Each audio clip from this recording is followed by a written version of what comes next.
Hey everyone, thanks for stopping in. This is Clayton Youngberg representing AndroidAuthority.com. Today we've got a comparison between a few of the best tablet keyboards on the Play Store. So today we're going to be checking out the Adaptex Tablet Beta keyboard, the Float and Split tablet keyboard, SwiftKey 3 tablet, and then the Thumb Keyboard 4. And all of these have awesome features specifically native to each that the others don't have. Going to check out what makes them better than the other and maybe decide which one comes out on top. So let's check out the Adaptex Tablet Beta. As you can see here, we have an awesome split layout where we can use our thumbs for each side. We've got our text prediction up here on the top. We can also place that under the keyboard if we want via the quick settings. Here's our automatic text replacement features. We've got our experimental handwriting module right there.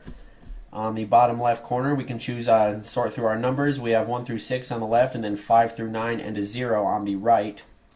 We can hit 2 pages of different punctuation. Go back there.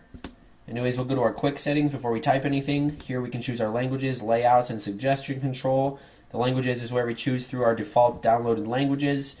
Layouts, we can either choose the full keyboard or the split keyboard. We can go through our suggestion control, which moves the suggestion bar above or below the keyboard, like I said. Then we'll go into our settings where we can personalize our suggestions, where we can learn from different social accounts like Facebook or Twitter. The My Dictionary, the add-on manager. Layouts, once again, we have our handwriting module enabled. Autocorrection is enabled. The automatic text replacement is a really awesome feature where we can type an acronym, a 3-letter acronym, and it will come up with a sentence more or less. We can type in AAR. It comes up with Android Authority rules. Then we have our basic app stuff like check for latest version, help and support, and then share. So let's get back into the typing aspect of the keyboard and check this out. Anyways, we can type in Android, and once we type in ANDR, we actually can choose Android. Now the more you type these certain words, the more it learns. And then since I've already typed authority in the past, we can simply click authority. That was pretty quick. We can also try our experimental handwriting module. Now I've found sometimes that you can use regular shorthand writing, and then sometimes cursive works best. So I'll type in an I, which actually came up as a D once again. And as you see, if you type in the, just put in the line, it does not really get the I. That's once again a D. And so it is an experimental feature, but we'll just type it in for the heck of it. Whoops. It's the best. Boom. So it obviously knew that I was going to type in best after the because it's learned a little bit.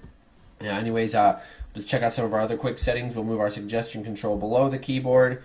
That's really cool if you want this and the ease of use down here.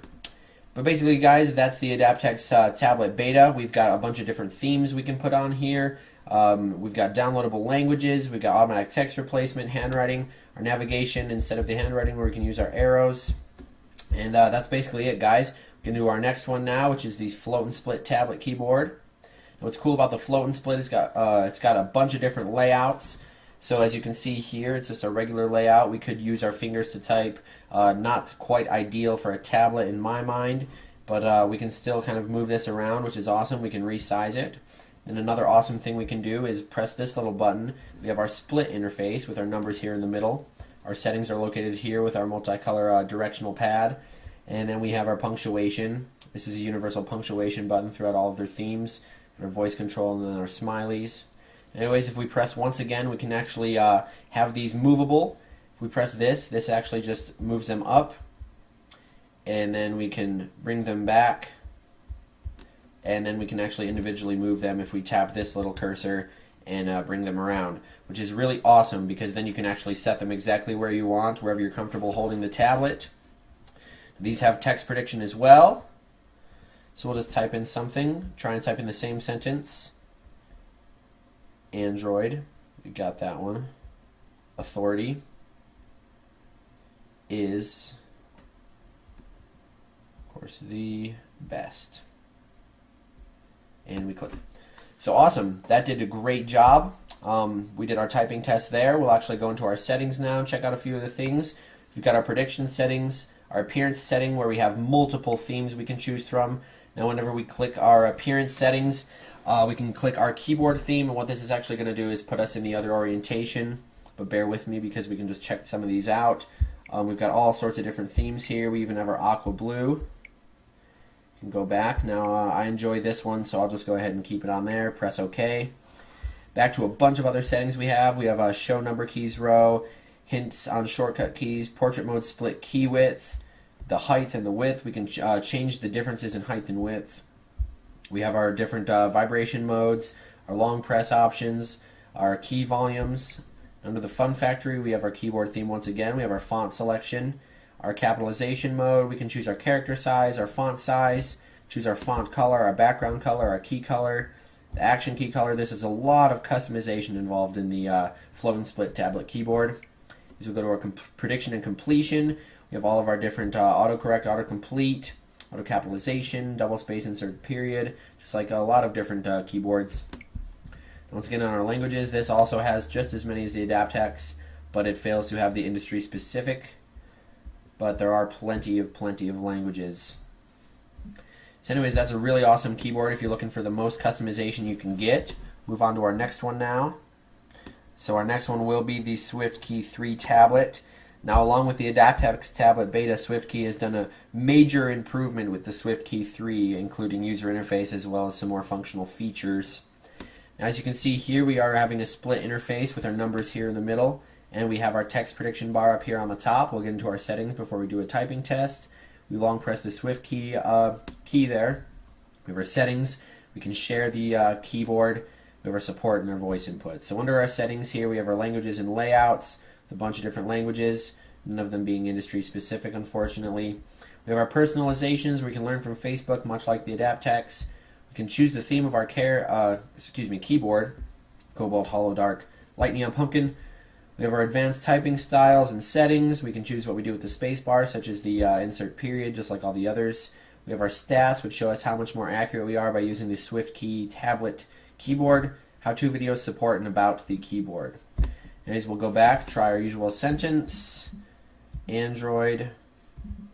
Now the cool thing is the reason these are all predicting like this is because they're imported and stored in the native dictionary, the actual dictionary for the Samsung Galaxy Tab, and each of these keyboards is accessing the dictionary in order to give the best experience available. Anyways, the themes are really cool. We can hit our numbers, we can get the full thing of numbers as well as some punctuation there, more punctuation there, and then back to our ABC. And we can choose our different layouts just by selecting that. Get a smaller one and whatnot.